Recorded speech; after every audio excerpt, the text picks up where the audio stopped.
Grabando. Bueno, buenas tardes entonces para todos. Vamos a comenzar la clase de hoy.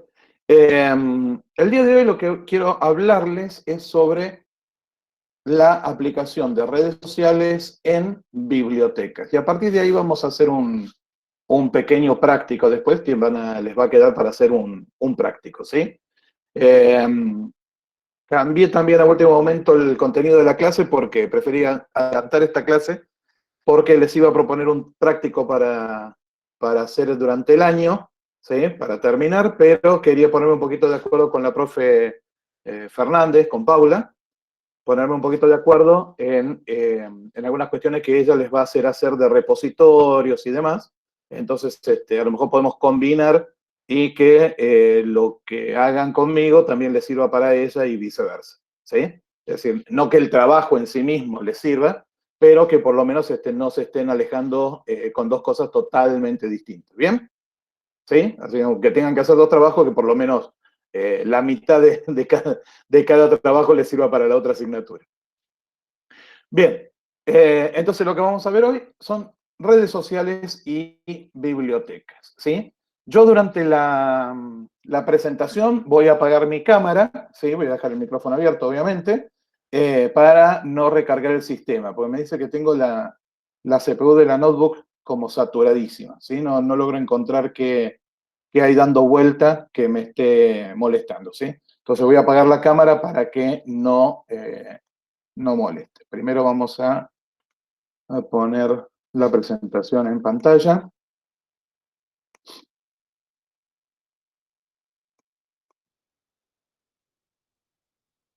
Para ir dando algunas cosas, les voy a poner acá en el chat, así que pueden copiarlo, descargarlo en algún otro lado. Les voy a poner un enlace a un artículo de La Nación que me pareció muy interesante con respecto a ciertos aspectos sociales, políticos y económicos relacionados con la pandemia, ¿sí? De cómo han impactado y cómo pueden llegar a ser a futuro, ¿sí? Básicamente son enseñanzas que el 2020 nos ha dejado, como es podemos llegar a aplicarlas a futuro. Bueno, apago mi cámara y comenzamos con la presentación. A medida que ustedes quieren ir comentando, preguntando, lo van haciendo, ¿sí? Bien, redes sociales y bibliotecas. ¿Cuáles son los factores principales por los cuales las redes sociales son tan importantes dentro de las bibliotecas? Julián Marquina, un bibliotecario español muy prolífico, escribe permanentemente en blogs y demás, ahí están viendo en pantalla, se los voy a copiar en el chat. Perdón. Un botón equivocado. Ahí se los voy a poner en el chat ahora.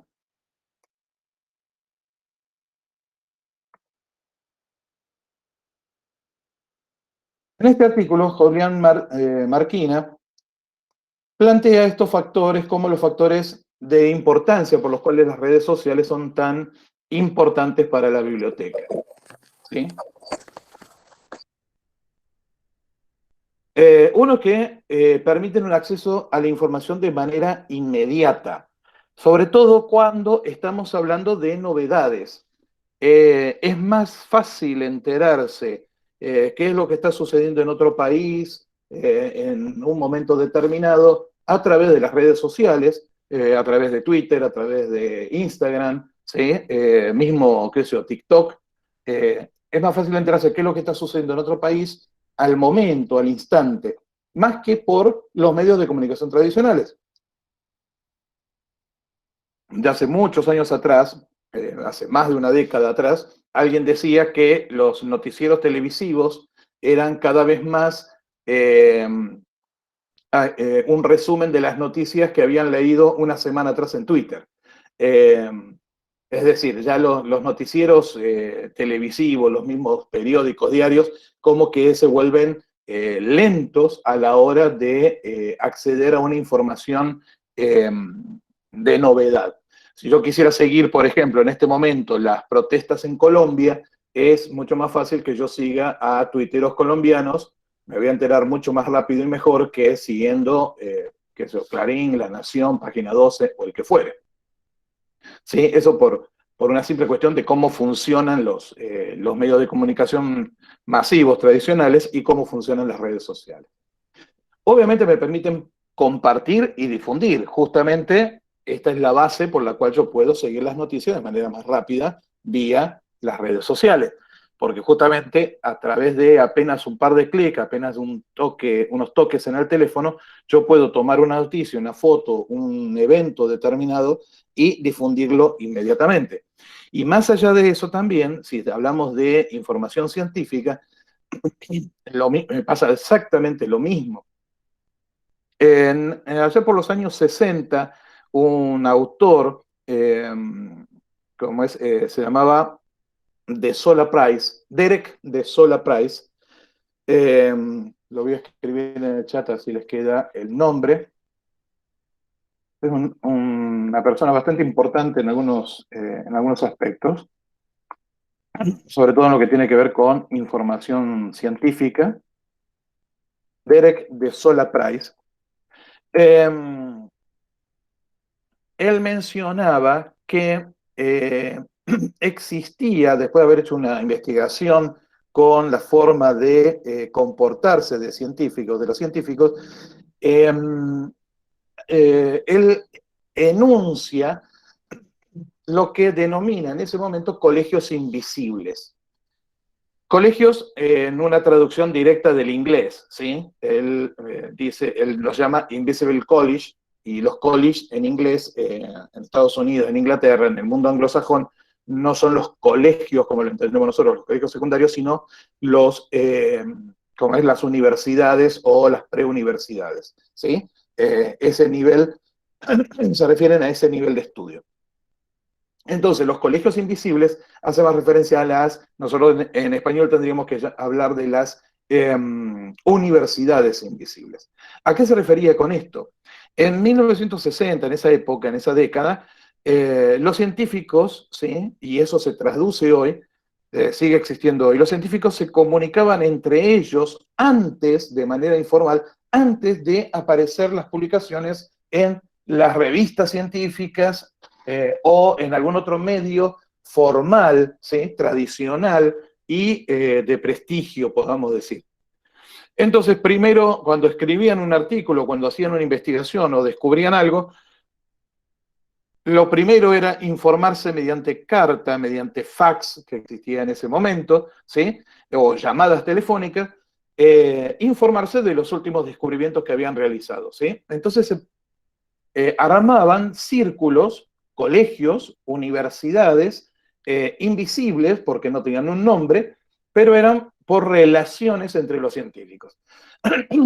Perdón. Las redes sociales en este momento funcionan de la misma manera. Entonces, muchísimos científicos, muchísimos expertos se comunican unos con otros a través de redes sociales, a través de medios que son totalmente informales. Permiten una dinamización, socialización e interacción con la audiencia. Las redes sociales, y tanto las redes sociales específicamente como los medios más tradicionales de comunicación en Internet, como puede ser el correo electrónico, han permitido yo diría, un achatamiento de la pirámide. En años anteriores, y no hablamos de mucho, qué sé yo, 30 años atrás,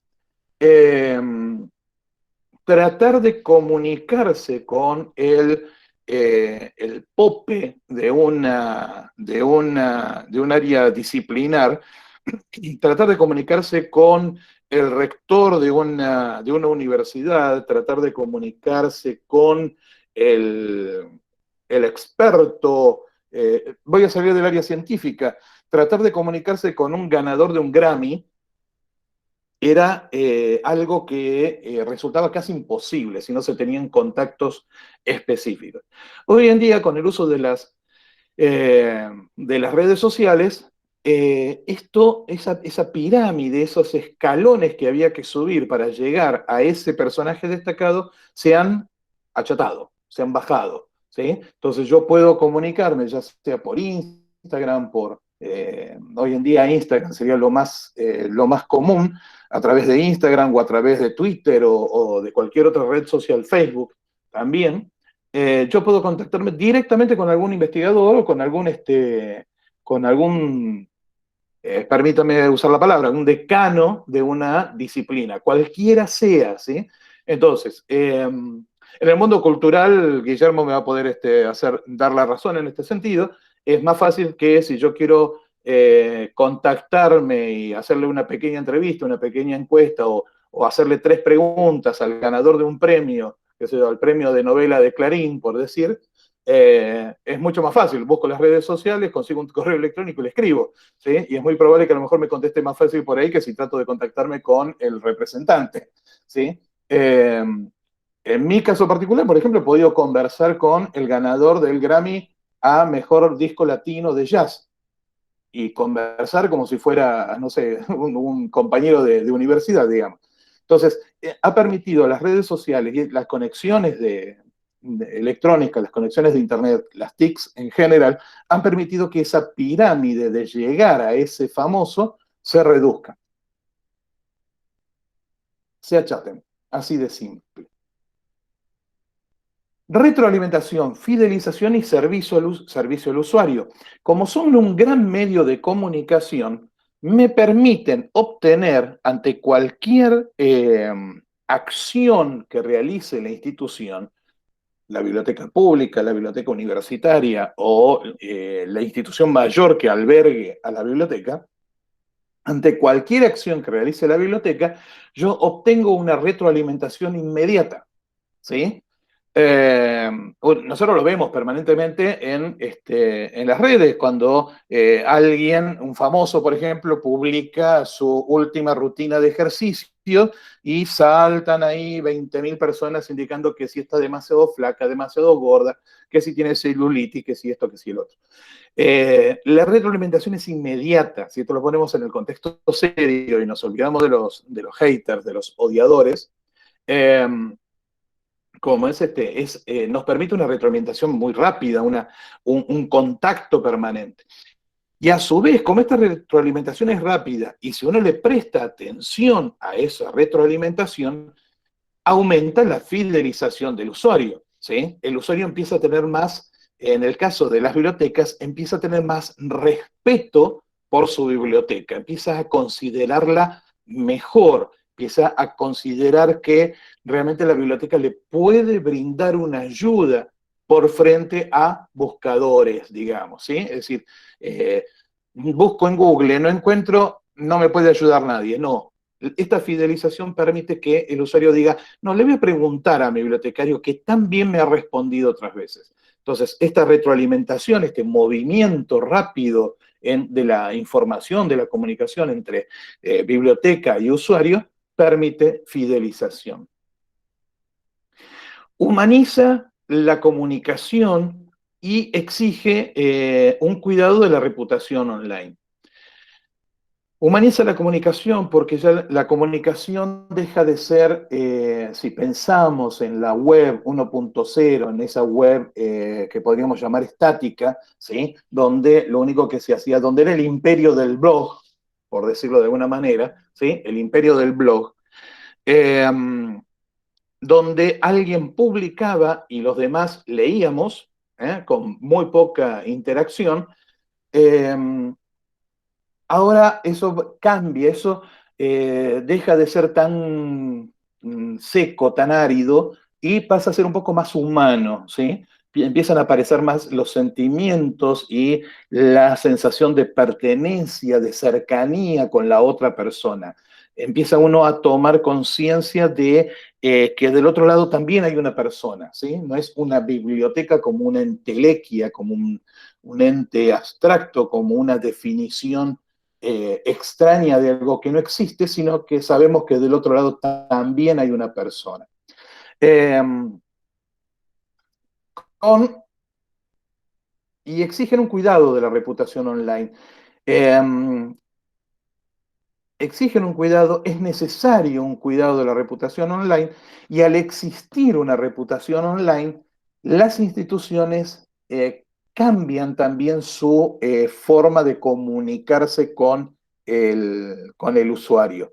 Eh, yo, por ejemplo, compro mucho por Mercado Libre, compro mucho por Internet, es decir, cualquier cosa que busco más o menos, que puedo llegar a buscar precios, primero busco Mercado Libre.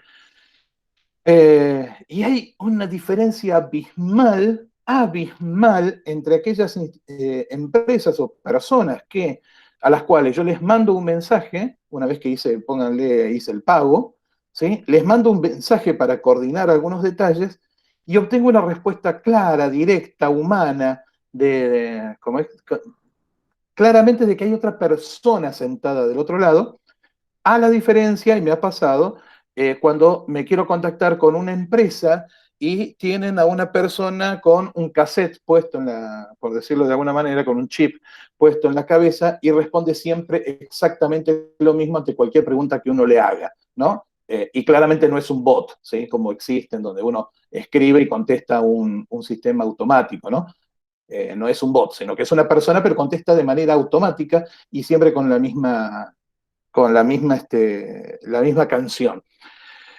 Eh, Eso forma la reputación. Al formar la reputación, genera, si la entidad biblioteca pretende mantener su reputación, va a generar una mejor respuesta. Al generar una mejor respuesta, lo que ya veníamos hablando, fidelización, etc. Y obviamente permite colaboración, visibilidad, posicionamiento, colaboración en el sentido de que podemos contactarnos con otros colegas, contactarnos con otras bibliotecas, entonces nos colaboran en en la efectiva realización de nuestros servicios, y a su vez aumenta la visibilidad, van a empezar a existir más gente que se entera que existe una biblioteca popular, municipal, universitaria, o lo que fuere, en ese otro lugar, ¿sí?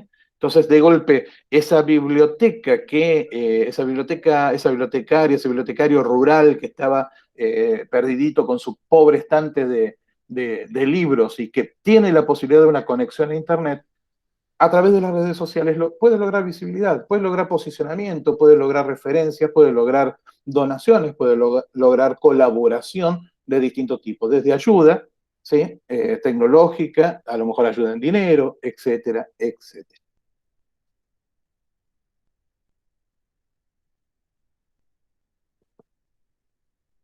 Esta es una investigación que se realizó en Estados Unidos, le hicieron estas dos empresas, participaron, como dice ahí, no voy a ir en el detalle, 311 bibliotecas, ¿sí? De todo tipo.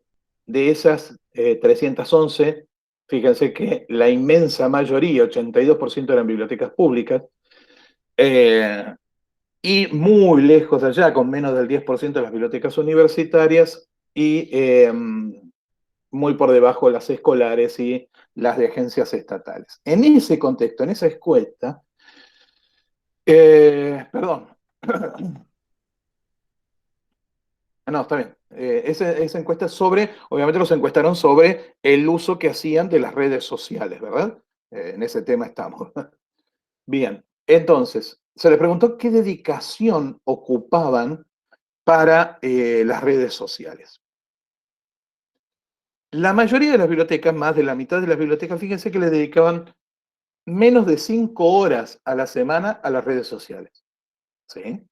Menos de 5 horas a la semana. Estamos hablando de 1 hora por día.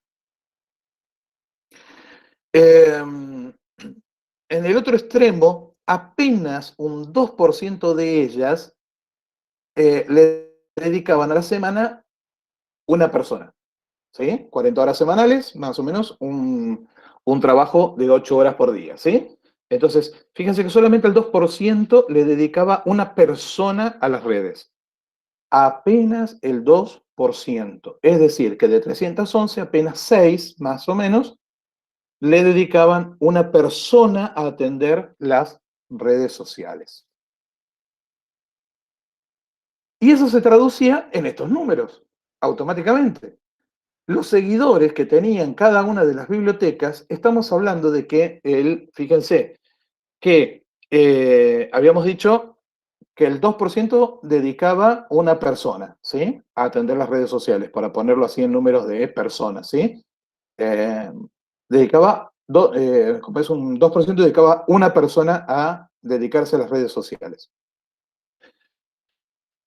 Así lograban que, así es como se traduce, que apenas solamente el 3% tenía más de 10.000 seguidores en Facebook y apenas el 2% tenía más de 10.000 seguidores en Twitter. Los seguidores, tanto en Facebook, en Twitter, en Instagram, se logran pura y exclusivamente con actividad, con publicación, con me gustas, con seguir a otros, etc. Si no se hace eso, no se consiguen seguidores, a menos que uno vaya y compre, ¿sí?, esas granjas de seguidores de China o de cualquier otro lugar. Yo hacía un experimento, hice un experimento con una cuenta de Instagram de empezar a seguir a los seguidores de otra cuenta similar que tenía muchísimos seguidores, tenía como 100.000 seguidores, una cosa por el estilo. Y automáticamente se me empezó a llenar de seguidores chinos. Todos los que me seguían eran chinos, ¿sí? Por más que tenían nombres latinos o yanqui o anglosajones, resultaban que eran todos chinos. Así que evidentemente estaban comprados los seguidores, o una gran cantidad de esos seguidores estaban comprados, y no, resultaban ser todos falsos, en realidad no son seguidores reales, ¿sí? Entonces, fíjense ustedes que va directo, ¿no? Las bibliotecas que destinaban una persona a atender las redes sociales son las que lograban muchos seguidores. Y justamente si sumamos entre los que no tenían presencia en la red y los que, y los que tenían menos de 1.000 seguidores, estamos más o menos en el parámetro del 80% que dedicaban menos de 5 horas, ¿sí? Si no me dedico a las redes no crecen, no logro ese contacto, no logro interacción, no logro feedback, no logro nada. ¿Alguien quería hablar que me abrió el micrófono? No, bien, continuamos. En Instagram, fíjese, más o menos lo mismo, otra vez se repiten, ¿sí? 88% entre menos de 1.000 seguidores o que no tenían presencia en la red, 88%, y menos del 1% con más de 10.000 seguidores. Crear seguidores en Instagram es muy difícil, más difícil que Facebook, más difícil que Twitter. Normalmente Twitter y Facebook tienden a ser un me seguiste sigo, sobre todo con las personas comunes, digamos, no con los famosos o con instituciones. Por lo tanto, es más fácil crecer. En Instagram es mucho más difícil en ese sentido, la gente es más selectiva. Entonces, fíjense que a pesar de que hubiera un 2% que dedicaba a una persona una persona para las redes sociales, no logran superar los 10.000 seguidores, ¿sí? ¿Para qué utilizan las redes sociales esas bibliotecas y esas bibliotecas encuestadas? Eventos, compartir información de los eventos de la biblioteca, ¿sí? Avisar que va a haber una charla, que va a haber un concierto, algún evento, un congreso. Fotos de esos eventos. Información de los servicios de la biblioteca. Esto es algo interesante, resaltar las colecciones de la biblioteca. Esto es como cuando ustedes van al supermercado, ¿sí? ¿Por qué hay productos en las puntas de las góndolas? Para que se vean y se compren. Entonces, normalmente los productos de la punta de góndola tienen grandes carteles hablando de ofertas, ¿sí? Pero resulta que es una oferta del producto más caro. Entonces, cuando yo voy a la góndola habitual, me encuentro que ese es el producto más caro, aún con oferta, ¿sí? Es como una engaña pichanga, como quien diría. Eh, pero entonces, si yo resalto algo, es más probable que se vea, es más probable que se desee, es más probable que se use o se adquiera. En el caso de una biblioteca, hay muchísimos estudios que vienen desde la época, no sé, desde los años 50, que hablan que las colecciones que se exponen en las bibliotecas, los materiales que se exponen a la vista de los usuarios son los que inmediatamente reciben una mayor demanda. ¿Sí? Entonces, materiales que no se veían, que no se sabía que existían, empezaban a circular simplemente porque se habían puesto en exposición. Entonces, resaltar las colecciones, perdón, en las redes sociales permite recircular la colección de la biblioteca. A ver, ahí ingresa alguien más. Bien. Compartir publicaciones relacionadas con libros de otros o de la biblioteca misma, es decir, podemos informar de novedades, de bestsellers, de recientes publicaciones de libros, etc. Obviamente invitar a que los seguidores hagan comentarios y eso permite que si hacen comentarios de los materiales que se tienen, les sirva a otros usuarios para saber qué opinan los demás sobre un determinado libro. Eventos, noticias de la comunidad, ilustraciones hechas o expuestas en la biblioteca. Eso fueron lo que salió en las encuestas. Difundir temas de interés local. En Estados Unidos, las bibliotecas públicas a ver, Estados Unidos tiene una organización político-social que focaliza mucho en lo local, ¿sí? Eh, a ver, eh, a veces un poquito, nosotros, por ejemplo, tenemos una organización que focaliza más en lo nacional y lo provincial, más que en lo local. En cambio, ellos tienen una organización más en lo local, en la localidad, en la ciudad, en el pueblo, y de ahí va expandiendo. De la localidad va expandiendo el condado, del condado expande el estado y del estado se expande al país. Entonces, por ejemplo, alguien me explicaba, me decía, ¿cuántos partidos políticos hay en Estados Unidos? Entonces, inmediatamente los extranjeros contestábamos, dos. Y entonces nos respondían, no, no hay dos, hay más de 50, hay más de uno, hay 100, 200, 300, porque hay más de uno por estado. Entonces, lo que ustedes consideran como partido republicano, en realidad son 50 partidos que adoptan la idea del partido republicano, pero no existe un solo partido republicano. ¿Sí? Entonces, por eso es que el candidato a presidente de Estados Unidos, por ejemplo, el Partido Republicano, se elige en una convención de los representantes de todos los estados del Partido Republicano. ¿Sí? Es como siempre una construcción desde lo local hacia lo nacional.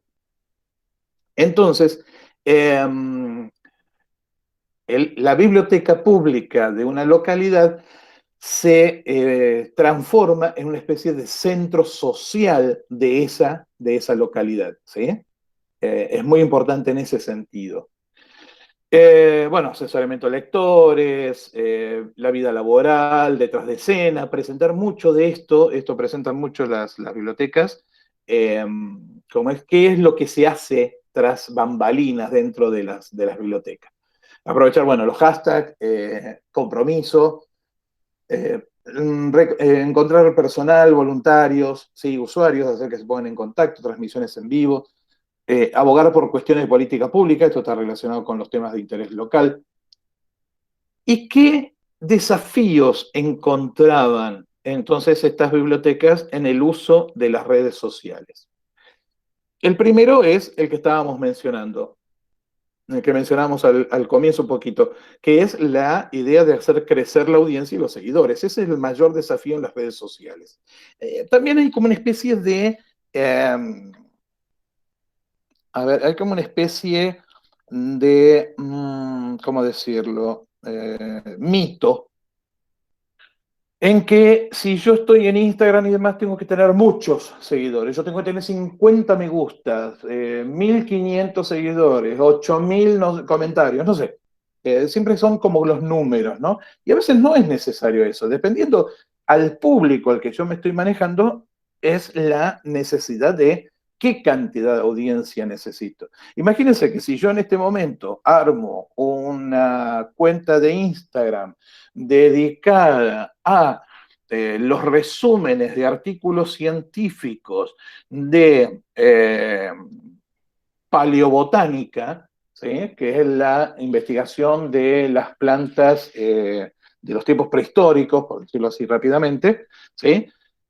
No voy a tener 150.000 seguidores. Es muy probable que tenga 1.500, ¿sí? Como mucho de todo el mundo. Podré tener 6 o 7 en Argentina. Por eso tengo que tener muy claro a qué quiero llegar. La idea de una audiencia, de cuál es la audiencia, cuáles son los seguidores que, digamos, cuál es el número que debe manejar una biblioteca, inmediatamente es clara. Tiene que ver con la cantidad de socios, ¿sí? Y con la cantidad de usuarios potenciales. Hay que jugar con esos dos números. ¿Por qué? Porque, a ver, con una biblioteca universitaria, el número que uno tiene que manejar es el número de la comunidad universitaria. Mi objetivo sería que yo tengo que tenerlos a todos los integrantes de la comunidad universitaria siguiéndome en las redes. Ese sería el objetivo, digamos, ¿sí? Así que si yo tengo un 50%, un 10%, un 20% de la población, ahí voy a estar pudiendo sacar algunos cálculos. Eh, que me digan que una biblioteca universitaria tiene 10.000 seguidores, a mí no me sirve de nada si yo no sé, no tengo una relación directa entre los seguidores y la población que tiene esa universidad. Con respecto a una biblioteca pública, obviamente, como es el número a trabajar va a ser el número, por un lado, de los socios. Si ese va a ser mi mínimo, ¿sí? Mi número mínimo. Si todos los que yo tengo registrados como socios no me siguen en las redes sociales, algo está pasando. Es decir, ¿por qué el que es socio, el que utiliza los servicios, no quiere seguirme en las redes sociales? Hay que ver por qué. Y a su vez, tengo otro número que es el de la localidad. Si yo soy la biblioteca pública de Villa María, tengo que pensar que en las audiencias de mis redes sociales tiene que ser un número que se vaya acercando, nunca va a ser al 100%, que se vaya acercando a la población de Villa María. Si no, no estoy llegando a determinada gente. ¿Tá? Entonces, hacer crecer la audiencia es importante, pero siempre con un objetivo. Como segundo, fíjense, sale lo que yo les hice traslucir al hablar de la cantidad de gente dedicada a las redes sociales. Otro de los desafíos es administrarlas, contar con suficiente personal y tiempo. 1 hora por día, 5 horas a la semana, no alcanza. Manejar razonablemente bien lo que yo llamo el mínimo suficiente de una cuenta de Instagram de pocos seguidores, hablemos de 2.000 seguidores, no demanda menos de 2 a 3 horas diarias. Básicamente gestionar una red, y estoy hablando Instagram solamente, gestionar una red de una institución es prácticamente media persona dedicada a eso. ¿Sí? Entonces, cuando nosotros hablamos de las redes para las bibliotecas y demás, tenemos que tener muy claro qué es lo que vamos a hacer, hasta dónde vamos a llegar y demás. Otro elemento que resulta bastante complejo es el medir la efectividad y usar las estadísticas de las redes sociales. Es decir, sí, bárbaro, ¿cómo? Todo bárbaro, sí, yo aumento la audiencia, pero realmente toda esa audiencia, ¿cuántos me responden? ¿Cuántos se comunican conmigo? ¿Cuáles son los usuarios que más se contactan conmigo? ¿Cuáles son los que menos se contactan? ¿Estos seguidores que yo sigo me siguen a mí?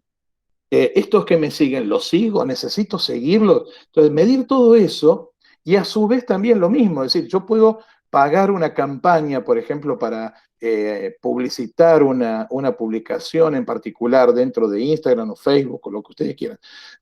Puedo pagar una campaña, pero ¿cómo mido la efectividad de esa campaña? ¿Sí? ¿Cuántos realmente de esos que vieron la publicidad se convirtieron en seguidores, por ejemplo, ¿sí? En el caso de una biblioteca, no voy a pensar en ventas porque desde la biblioteca no estoy vendiendo, pero ¿cuántos se convirtieron en seguidores? ¿Cuántos me contactan? ¿Cuántos me preguntan? ¿Cuántos me comentan las publicaciones? ¿Sí? Medir la efectividad y usar estadísticas. Gestionar el compromiso del usuario. Una vez que el usuario se contacta, una vez que el usuario colabora, una vez que el usuario empieza ya a aportar información también para ser publicitada, ¿cómo gestiono eso? ¿Sí? ¿Cómo evalúo las audiencias que están basadas en estas plataformas? ¿Cómo las evalúo? Un poco con la efectividad, está relacionado con la efectividad de las estadísticas. ¿Cómo las evalúo? ¿Mm?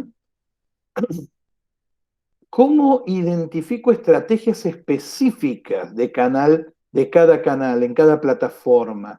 ¿Cómo hago? Porque no es lo mismo publicar en Twitter que publicar en Instagram, que publicar en TikTok, que publicar. ¿Ah? No es lo mismo. No llego al mismo público. No es el mismo público el que está en Instagram que el que está en TikTok. No es el mismo público el que está en Facebook que el que está en Twitter. ¿Sí? No son los mismos públicos. Pero como no son los mismos públicos, ¿cuál es la estrategia que debo publicar en cada uno de ellos? ¿Sí? Con encontrar una herramienta para administrar múltiples plataformas. Eso es un dolor de cabeza y yo les voy a dar una pequeña solución. Después de muchas vueltas llegué y por ahora no encontré ninguna que la pueda desbancar en cuestión de amplitud, efectividad y es más, si usted tiene una versión gratuita y si ustedes quieren acceder a una versión paga, es razonablemente económica frente a otras, ¿sí? Es una empresa con asiento en España, así que tienen un servicio de chat, de asistencia por chat en español, así que es bastante simple. Y cada vez van a ir apareciendo más herramientas como esta, ¿sí? Pero hace unos años, sobre todo cuando se hizo esta encuesta, no me acuerdo de cuándo era, como es encontrar una herramienta que me permita administrar múltiples plataformas era bastante engorroso. Instagram, por ejemplo, había muchas herramientas para publicar, es decir, empezaron a aparecer herramientas, pero la mayoría todas tenían un gran problema, y era que Instagram no permitía que estas herramientas publicaran en nombre de la persona, ¿sí? Tenía que ser uno el que publicara directamente. Entonces no podía uno preparar publicaciones y después mandarlas, ¿sí? A través de la herramienta. Tenía que publicarlas uno. Hace poco Instagram abrió eso, así que ahora también las aplicaciones empiezan a poder publicar automáticamente en Instagram. Bueno, otros desafíos, problemas de copyright con los contenidos. Este es un terrible problema, que yo estoy viendo a muchos youtubers, instagramers, estos influencers que se denominan hoy en día, y la mayoría siempre se está quejando de este problema. Porque las redes sociales, es decir, quienes administran las redes sociales, Facebook en el caso de Instagram, es decir, la empresa Facebook en el caso de Instagram, de Facebook, como es el mismo TikTok, el TikTok es terrible, TikTok es terrible. Se han puesto muy quisquillosos en cuanto al uso de música o de imágenes o fracciones de videos, o fragmentos, perdón, de videos que ya han sido publicados en otro momento. Hubo un caso, ustedes habrán escuchado hablar de Luisito Comunica. Como es, si han escuchado, bueno, si no lo han escuchado, pueden buscarlo en internet, es un youtuber mexicano, bastante famoso, y que comentaba un caso que le había pasado. A él le dieron de baja un video, algo que él publicó, se lo dieron de baja. Cuando hace las averiguaciones de por qué se lo habían dado de baja, es porque le dicen, usted copió el contenido de un canal de televisión de Chile. Cuando él va a ver ese video del canal de Chile, descubre que en realidad el video de Chile era una entrevista que le habían hecho a él, que para ilustrar, con permiso de él, habían utilizado un video que él había hecho. ¿Sí? No sé, vamos a ponerle, él había hecho un video comiendo empanadas en Argentina, pónganle una cosa así, pues estuvo en Argentina, entonces hizo un video comiendo empanadas en Argentina. Entonces YouTube se lo da de baja. Usted ha copiado el contenido de televisión tal de Chile.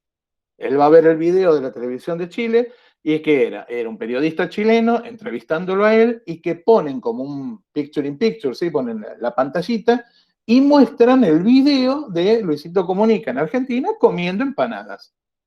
Entonces se lo dan de baja. Tuvo que pelear, lo cuenta él en un video, tuvo que pelear bastante con YouTube para hacerles entender que en realidad quienes en todo caso no era así porque él había dado permiso para eso, obviamente, y además una cuestión informativa, eh, como es tuvo que luchar bastante para que YouTube se lo volviera a publicar, porque justamente demostrando que era de él, que no era del canal.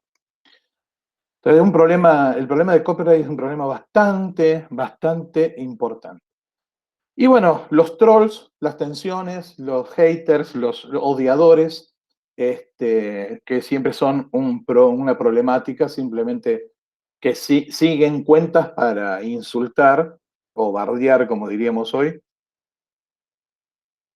eh, como es para insultar, lo cual no tiene ningún sentido, pero bueno, controlar ese tipo de publicaciones también es bastante difícil. Disculpe, profe, ¿me escuchan? Escucho, muy bajito, pero te escucho. ¿Qué serían los trolls? Como los usuarios que insultan así. Claro, son aquellos que, en realidad los que insultan son denominados haters. Los trolls son los que arruinan cosas, no sé, siempre, o que están criticando o empiezan a generar discusiones que no tienen nada que ver. Eh, hay un dicho, un dicho tomado de Yanquilandia que dice que cualquier discusión en Internet que se alargue lo suficiente termina mencionando a los extraterrestres o a los nazis. ¿Sí? En el caso de Argentina, cualquier discusión que se extienda lo suficiente termina mencionando a los militares o a la pelea Kirchner-Macri, ¿no? Cristina Macri. Entonces, no importa, uno publica la última poesía justo porque lo veo ahí a Guillermo cebándose el mate, la última poesía dedicada al mate por fulanito de tal, y empiezan las discusiones y aparece, no va a faltar, aparece uno que diciéndolo, criticándole que en realidad era un kirchnerista, y después aparece otro troll que dice que en realidad no es un kirchnerista, sino que es un macrista disfrazado, y salta otro y empieza a poner que Macri se robó no sé qué, y el otro que Cristina o que Néstor se robaron no sé cuánto, y empieza la discusión, y la discusión que era de una poesía, una oda al mate, terminó siendo una discusión política y que lo único que hace es enchastrar la campaña publicitaria de un libro que a lo mejor hizo una editorial independiente que lo único que necesitaba era vender 10 ejemplares para poder recuperar los costos de impresión. ¿Se entiende? Esos son los trolls, digamos, los que ensucian, embarran en la cancha, por decirlo así, normalmente criticando, como es aportando supuestas pruebas o supuesto conocimiento de lo que se está discutiendo y demás, y generar información falsa o generar acusaciones hacia uno u otro lado. ¿Me expliqué, Marcia? Sí, sí, perfecto. Sí. Claro. Los haters son los que odian, ¿sí? Son los que van y odian directamente. Es decir, qué sé yo, escribe Luisana Lopilato. Ay, que sos flaca, que no sé qué, que estás malnutrida, que cómo cuidas a tus chicos, que no los cuidas bien, que por qué le das leche de soja en lugar de leche de coco, que por qué tenés el pelo, te has cambiado el pelo de nuevo, porque se te va a arruinar el pelo.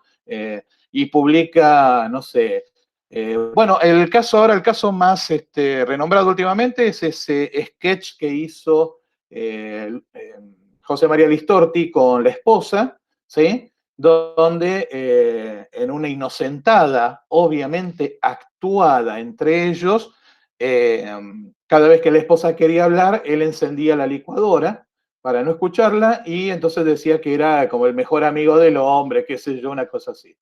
Y bueno, y saltaron, el tema es que se prendieron hasta figuras públicas, ¿no?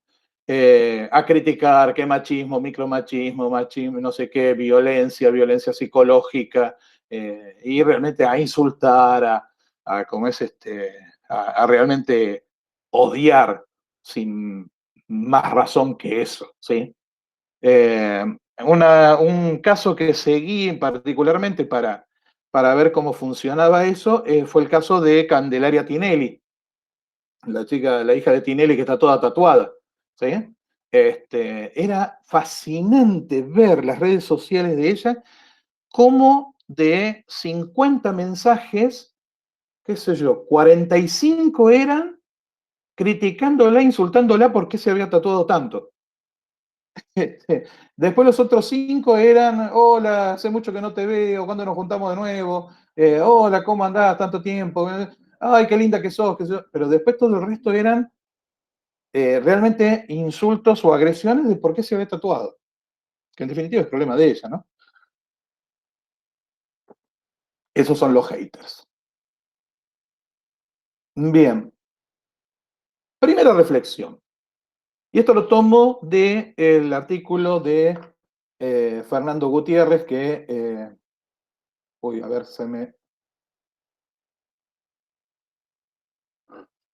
no sé si me están escuchando todavía, se me colgó el navegador. ¿Ahí me escuchan Escuchamos, de nuevo? escuchamos. Perfecto. Ahí les voy a dejar el enlace de este otro artículo conocido. Fernando Gutiérrez, lo conozco personalmente. Eh, Tomo de él algunas reflexiones, ¿sí? Eh,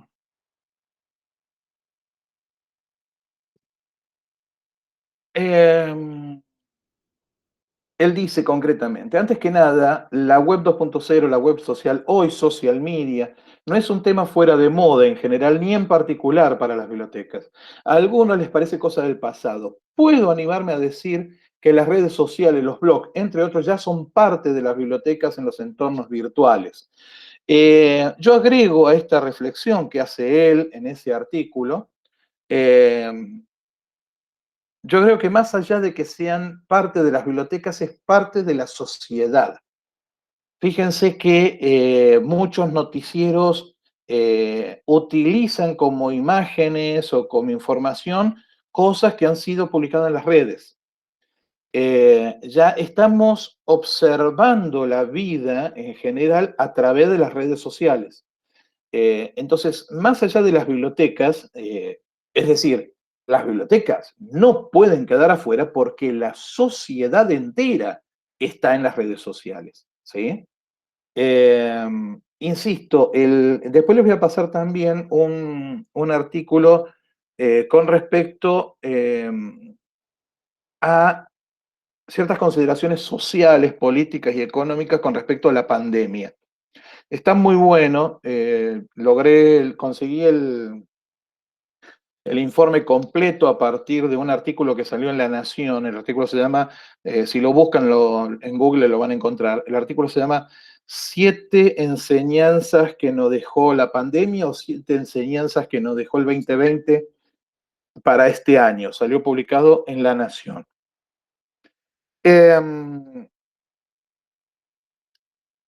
Hay justamente las redes sociales tuvieron también un boom con el tema de la pandemia, porque ha sido el punto de encuentro de muchos, ha sido el punto de encuentro donde los artistas, por ejemplo, han hecho sus espectáculos. Los músicos principales han utilizado mucho Instagram en vivo como para mostrarse, como para hacer algún pequeño espectáculo. Tengo el caso de la despensa que está, del autoservicio que está enfrente de mi casa, que utiliza los estados de WhatsApp para informar alguna oferta, alguna vende viandas, por ejemplo, el mediodía, entonces los informa vía los estados de WhatsApp, por ejemplo. Entonces, las redes sociales se han convertido en un elemento ya casi como que nuestra vida social pasa por las redes sociales, ¿sí? Más allá de que nos guste o no nos guste, compartir intimidades o no, eh, está pasando por ahí. Mucha información está circulando por ahí y muchos utilizan las redes sociales como fuente de información, a veces de noticias falsas, pero esto hay que tenerlo en cuenta. Dice él, algunas veces cuando las bibliotecas arrancan con la creación de su identidad digital en las redes sociales, pueden generar lo que se llama el síndrome del optimismo desmedido. Se entusiasman demasiado, tienen la percepción que manejar las redes sociales es una cuestión sencilla en sí misma, de poner piloto automático. Por esta idea, a mediano y largo plazo no se ocupa más allá para la difusión de lo que hace la biblioteca y la actualización en las redes se hace más espaciada. De esta manera se descuidan estos espacios que necesitan actualización permanente, lo que dijimos hace un rato, ¿sí? Lo que dijimos hace un rato. Si no se dedica tiempo a las redes sociales, no sirven de nada. Así de simple. Si hace 40, 50 años uno hacía la fichita de cartulina y la ponía en una gaveta, en un catálogo, ahí se terminaba el proceso. Era muy difícil, a menos que se deteriorara, se rompiera esa fichita de cartulina, es muy difícil que eso se actualizara. Hoy, con los catálogos, los repositorios y demás, si no se están actualizando permanente, si no están agregando información permanente, si no están agregando comentarios, si no permiten alguna agilidad, algún cambio de algo, van muriendo de a poco, cada vez son menos necesarios, ¿sí? Tienen que ser vivos. Lo mismo pasa con las redes sociales. A ver, ¿y por qué pasa eso? Porque es la tendencia. Entonces, las redes sociales justamente son las que encontraron ese camino, que hay que tener actualización. Hoy lo de ayer ya es viejo. Yo publico una historia en Instagram y a las 24 horas desaparece porque se considera efímero. Estamos en una época donde las cosas son como muy efímeras, ¿sí? Es más, en ese artículo que les menciono de las 7 enseñanzas, eh, se menciona el hecho de que para muchos el 2020, hay una sensación por un lado de que el 2020 no pasó, ¿sí? Entonces muchos dicen el año pasado y se refieren al 2019, por un lado, pero también hay una gran sensación de que dentro del 2020 hubo varios años metidos, ¿sí? A raíz de tantas cosas que han sucedido.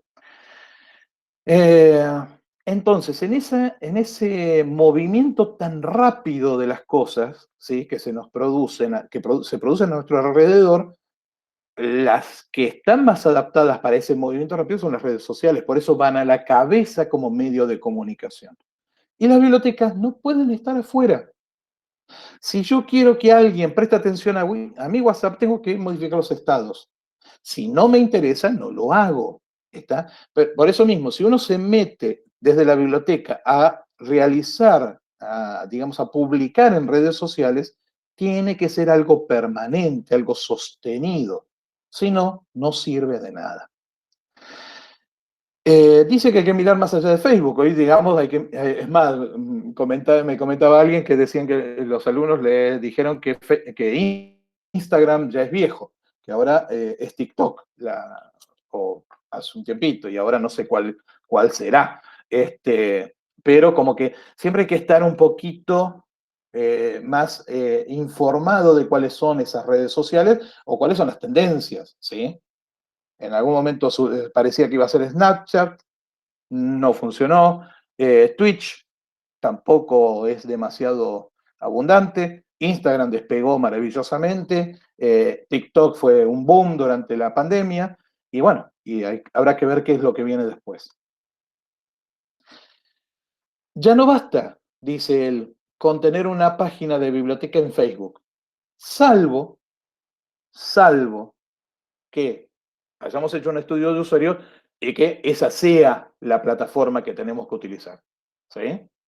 Otras plataformas, principalmente aplicaciones como Instagram, es el espacio por el cual las bibliotecas piensan sus servicios en redes sociales.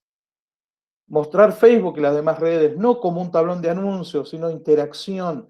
Y se necesitan mejorar los contenidos de Facebook. Las bibliotecas que lo usan admiten que no cuidan demasiado el contenido.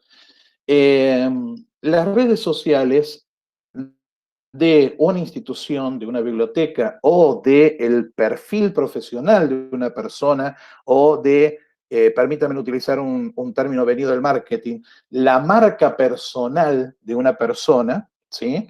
De un individuo, necesita contenido en las redes sociales. Si no genera contenido, primero, no va a lograr la interacción, que en definitiva es lo que se busca.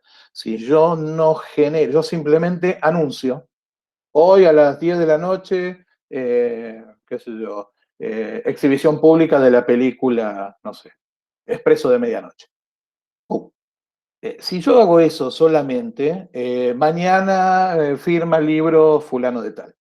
Si yo hago eso solamente, no voy a lograr interacción y no me va a servir la red como lo que tiene que ser, un medio de interacción, un medio de contacto, un medio donde yo pueda obtener, como decíamos al principio, una retroalimentación, un feedback, una devolución de lo que yo estoy haciendo. El planeamiento es esencial. Yo, para estar en redes sociales, tengo que planear, tengo que planificar. Sí, ¿me quiere preguntar algo? Acá Guillermo. Vamos a unir ahí a lo que Dale, decía, Guille. un poco con el tema de estar en las redes sociales y cómo hoy es el canal para difundir y comentar, etcétera.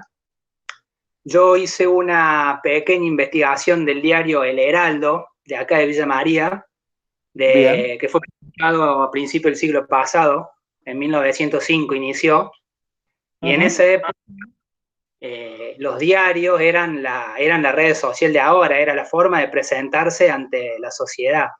Abrías un local de lo que sea y le mandabas la nota al director del diario para que se acerque al local o a la empresa esta, y que era responsable, etcétera. Bueno, era la forma de introducirse en la sociedad.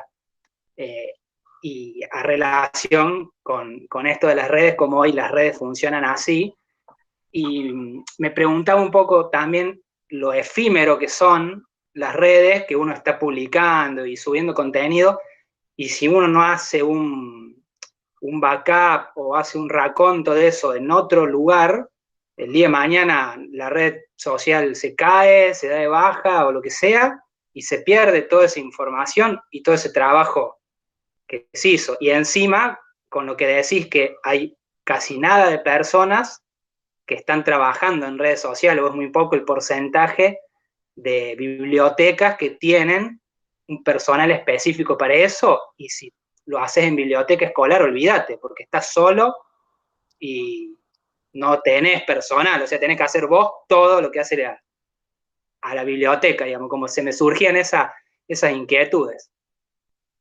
Tal cual. Por eso, antes de decir vamos a armar las redes de la biblioteca, hay que ser muy consciente de que primero eso necesita, como es para hacerlo más como es, inclusivo, no voy a decir horas hombre, eso requiere horas culo, ¿sí? Horas de estar sentado en la silla frente a la computadora, diagramando, pensando, previendo, si voy a hacer publicaciones por el Día de la Madre, por el Día del Padre, ¿ah? Hay que estar sentado frente a la computadora o con el celular, dependiendo de la red que utilice, ¿sí? Entonces, primero hay que pensar eso, hay que tenerlo muy en claro. Yo les digo que no podemos pensar, no se puede pensar, yo hice la práctica, hice la prueba, no se puede pensar menos de 2 horas diarias para algo mínimo en Instagram, ¿sí? 2 horas diarias para algo mínimo en Instagram. Si ya quiero pensar específicamente, insisto, no es lo mismo publicar en Instagram que publicar en Facebook, que publicar en Twitter. No es lo mismo. Entonces, si yo quiero yo puedo, por ejemplo, con esa herramienta que les puse ahí, Metricool, yo puedo mandar la misma publicación a Instagram, a Facebook, a Twitter, a LinkedIn, etcétera, etcétera. Pero no es la forma correcta. Yo tendría que armar una publicación para cada red, ¿sí? Porque tiene distintos formatos de imagen, distintos formatos de video, las proporciones de alto y ancho del video son distintas, etc. Pero más allá de eso, tengo que también pensar en el público. Normalmente el público de Facebook es un público mayor, el público de Twitter es un público ágil y un público irónico por línea general. El público de Instagram es un poco un adolescente ya más crecido. El público de TikTok es un poco más adolescente, ¿sí? Entonces tengo que pensar la publicación para cada uno de ellos. Entonces, realmente tengo que pensarlo muy bien, muy bien. Si no tengo 2 horas diarias para dedicarme a la red, hay que pensar la red como un tablón de anuncios, ¿sí? No no nos engañemos a nosotros mismos. Lo que voy a hacer es un tablón de anuncios y no una red social de la biblioteca, ¿sí? Eso hay que tenerlo muy en claro. Guillermo, me hiciste acordar haber visto diarios viejos así como es principio de 1900, por ahí. Vos decías que los diarios eran las redes sociales. Hoy en día se publicamos que sea la foto del cumpleaños, la foto de esto, de aquello, qué sé yo, en las redes sociales. Y hay en los periódicos de esa época, fines de 1800, principios de 1900, se publicaban, por ejemplo, las fechas y horas de visitas de las familias, ¿sí? Entonces aparecía que la familia Alzaganzue recibe visitas solamente los martes y jueves de 17 a 19. En su casa, la familia Inodoros Bidet recibía visitas los lunes y los jueves. ¿Por qué? Porque el baño, ¿sí? Era uno de los motivos, era que bañarse en las casas era complejo, sobre todo cuando todavía no había grandes provisiones de agua corriente o como es hacía demasiado, digamos, todo un show dentro de la casa, por decirlo de alguna manera, para poder tener el baño disponible y demás para bañarse. Entonces, determinados días estaban reservados para el aseo en la casa o en la familia, entonces se recibían visitas en otros días, ¿sí? Y eso se publicaba en los diarios, eso salía en las revistas sociales de la época, y así se hacía. Bien, continúo. Acá, bueno, no hay mucho más que hacer, tampoco quiero extenderme demasiado en los tiempos, ya debería estar terminando. Este es el gran problema. Cuando yo quiero, si el público mío es muy heterogéneo, eh, como es no basta con una sola red. Yo tengo que estar en muchas redes. Y si cada red me va a demandar 2 horas, necesito 2, 3, 4 personas para cubrir todas las redes, ¿sí? Fíjense ustedes cómo nosotros, ustedes y yo, somos un grupo más homogéneo en cierta forma, ¿sí? Somos un grupo más homogéneo. Por eso es fácil que yo les diga, descarguen Telegram y nos ponemos todos en Telegram y armamos nuestra pequeña red ahí, ¿sí? Entonces, cuanto más homogéneo, más fácil puedo ir a una sola red. Pero cuando el grupo es más heterogéneo, una biblioteca pública, ya va a ser necesario, si quiero armar redes sociales, va a tener que ser en varias, no puede ser en una sola. Acá lo que les decía antes, abarca múltiples códigos, no es lo mismo los usuarios de una red social que los de otra. Normalmente no se realizan estudios de usuarios en las redes sociales, lo cual es un gran desperdicio, Es un gran desperdicio. Bueno, acá agrega lo que vos acabás un poco de esbozar, Guillermo, la necesidad de la profesionalización del trabajo en la biblioteca, ¿sí? Y más también la profesionalización del trabajo en la biblioteca con las redes sociales, ¿está? No es una cosita que puedo hacer en mi tiempo libre así a los ponchazos, es algo que tengo que planificar, armar bien. Eh, lo virtual es esencial, plantea no solamente acciones presenciales, sino acciones virtuales. 2020 nos ha demostrado eso, ¿sí? Organismo, entidad, institución que no se volcó a lo digital, perdió, así de simple, ¿sí? 2020, 2021. Desde el 20 hasta el 21.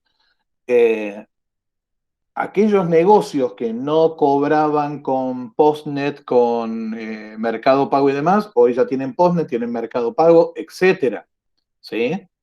Eh, no sé a ver, los ejemplos son multitudinarios. Todos, acá en Villa María nomás, todos los negocios, la mayoría de los negocios que siguen en pie han armado algún sistema de compra, sacada de turno, etcétera, aunque sea por WhatsApp.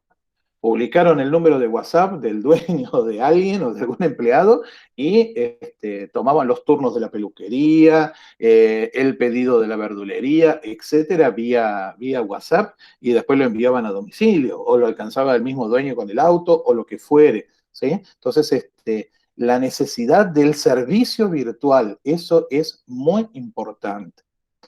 Eh, Esta es una reflexión que agrego yo. No me acuerdo si esta la agregué yo o la había dicho él, pero bueno, es una a la cual adhiero totalmente. Hoy hoy en día, 14 de mayo del 2021, no podemos pensar una biblioteca sin un servicio de referencia por WhatsApp. Una biblioteca hoy en día que no tiene un número de WhatsApp para recibir consultas, lean WhatsApp, lean Telegram. Para recibir consultas, no es posible, ¿sí? Si hace unos años decíamos que era imposible pensar una biblioteca que no tuviera un catálogo, o que una biblioteca sin un catálogo no era una biblioteca, hoy no podemos pensar que no hayan servicios de referencias por algún medio virtual. Y el primer medio virtual más simple en ese sentido es un WhatsApp. Más simple tanto para quien lo administra, el bibliotecario, como para el usuario, ¿sí? Un servicio de referencia, un servicio de consulta, un servicio de respuesta vía WhatsApp que no haya en una biblioteca hace que no sea una biblioteca. Esto hoy en día. Sé que es una frase bastante fuerte. Bien, a ver, acá hay unas recomendaciones publicadas en Universo Abierto. Es como es en realidad es la traducción de una publicación en inglés. Ahí tienen el acceso. El acceso al Universo Abierto está en español, así que lo pueden leer tranquilamente sin mayores inconvenientes. A ver en qué nos focalizamos acá. Esto tiene que ver con las recomendaciones que se le hacen a las bibliotecas de cómo manejar las redes sociales, ¿sí? Invitar a la gente a publicar. La capacidad de la biblioteca, esto es algo que nos cuesta en cierto momento, que es reservarse el derecho de admisión y permanencia. Si yo veo que se generan comentarios que son inapropiados y demás, yo puedo y debo bloquear o usuario o los comentarios, ¿sí? Yo debo hacerlo, debo manejar esas cosas. Comprometerse con la comunidad y tratar de ocupar el espacio de ser el foro de discusión, el foro de encuentro, el lugar de encuentro. Hay muchos estudios, muchos artículos publicados con respecto a los cambios que se han ido produciendo. Algunos autores lo llaman el cambio en la geografía de la biblioteca, ¿sí? La biblioteca ha dejado de ser un lugar donde están los libros, un lugar donde voy a estudiar, para ser un lugar de encuentro. Encuentro académico, encuentro de ocio, encuentro de recreación, lo que fuere, pero empieza a ser como más un lugar de encuentro, ¿sí? O ha pasado a ser un lugar de encuentro. Identificar la audiencia, eh, hay que tener muy claro a quién me estoy dirigiendo. Todo el personal de la biblioteca tiene que estar responsabilizado con las contribuciones en las plataformas. Eh, la cuenta en una red social es una imagen digital de la biblioteca. Cualquier error en las publicaciones es un error en la imagen que el usuario va a tener de la biblioteca. Mantener un tono coherente, tiene que haber una estrategia de comunicación, unas reglas de cómo se publica, ¿sí? Cuando avanzamos mucho, tenemos que hablar de hasta de qué tipo de verbos, qué tipo de palabras, qué tipo de, cómo es, adjetivos se utilizan, etcétera.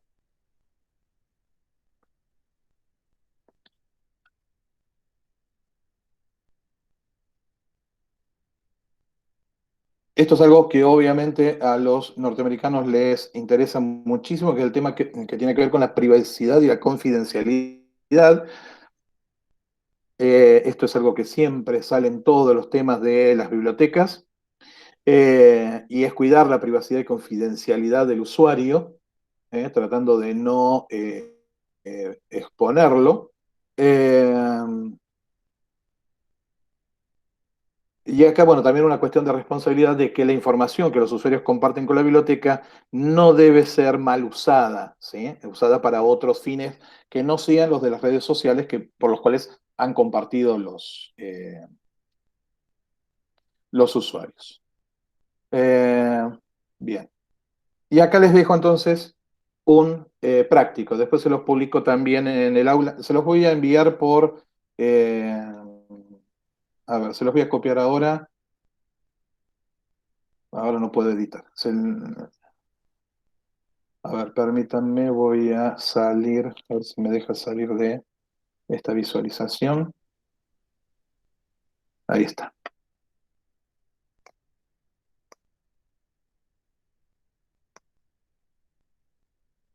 Voy a copiar esto. Se los copio acá en el chat. Cada una, ¿qué biblioteca quedó cortado? ¿Qué bibliotecas? Acá. Repito esto, ¿qué bibliotecas? Copio.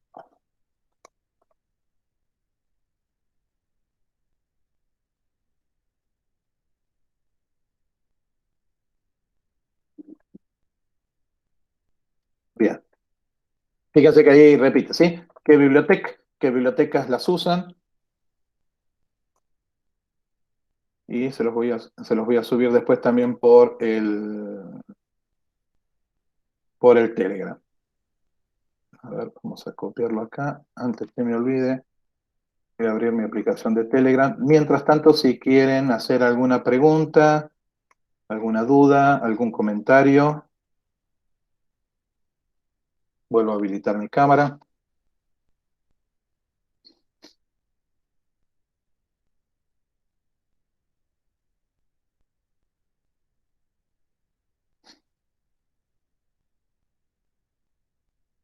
¿No? ¿Ninguna duda? ¿Ningún comentario? ¿Algún agregado?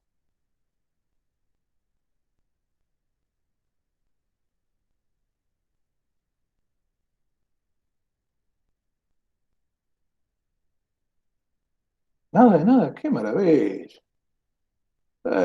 Ustedes se quedan en silencio, yo me siento como el gran profesor y no sé si en realidad es que si es que no entendieron nada directamente.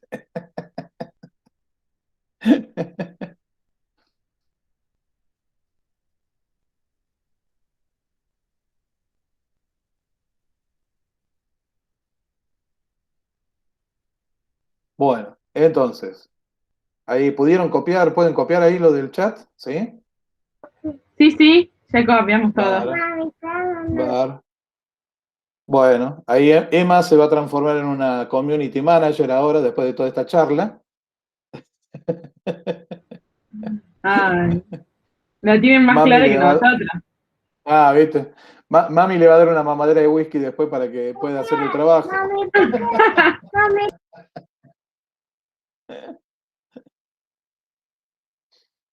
Bueno, gente, entonces. Perdón, Sí, dime. ¿cuándo se Dime. entregaría ese trabajo? Vamos a darle tiempo porque quisiera que realmente. Yo sé que ustedes deben estar metidos en redes, digamos, que deben tener a lo mejor su perfil de Instagram o en alguna otra.